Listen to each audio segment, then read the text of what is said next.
Welcome back to the Gallardo Superleggera. For Lamborghini, this model is about reduced weight and more power. For me though, the Superleggera has always been more about the noise.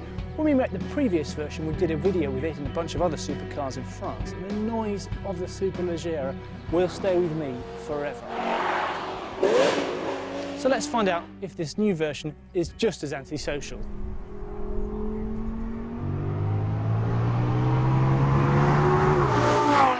But before we go and make a nuisance of ourselves, I suppose I should give you the pertinent facts, which are that the Superleggera weighs 70 kilos less than the regular LP570-4. Now that comes from the feast of carbon fibre you can see around the car. We've got a carbon front splitter, carbon diffuser, carbon engine cover, carbon sills, carbon back seats, carbon transmission tunnel. It's all about the carbon fibre. Now the net result is the Superleggera weighs 1,340 kilos, which is 40 kilos less than the Ferrari 458 Italia. Now these weights are quoted dry because that's how the Italians like to do it. And I think there's a little bit of mine's bigger than yours, or actually mine's less than yours in this case, because for this car Lamborghini have increased the power by 10 brake horsepower. Not much, but it does mean it has exactly the same power and torque as the Ferrari. But of course, because this weighs less, it's got the better power to weight ratio.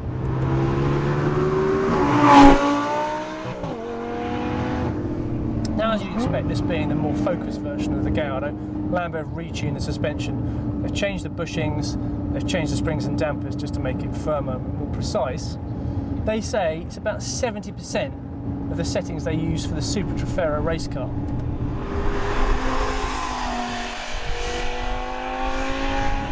But it's not just the carbon fibre that means the Gallardo weighs less than the 458, because this car's still got a single clutch automated transmission and they weigh 20-30 kilos less than a double clutch unit. And Lambo are always improving the system. Every new Gallardo you get into is just that little bit better. The shifts are faster and smoother. Now you might be able to see some of the benefits of those revised suspension settings and the special tyres that this Superleggera runs, special sticky P0s, because they're this fantastic lateral grip. The camera work's getting a bit shaky, I think, but it is just that little bit more fun to drive than the regular car.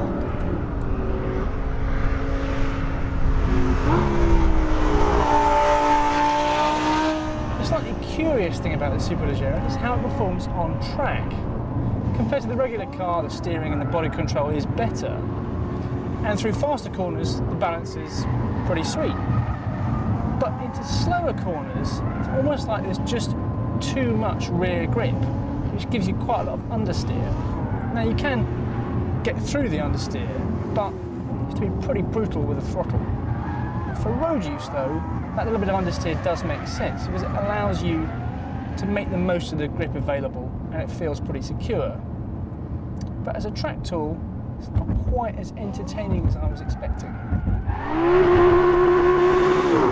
So the new Gallardo Superleggera is a wicked piece of kit, but strangely one that works better on the road than it does at the track.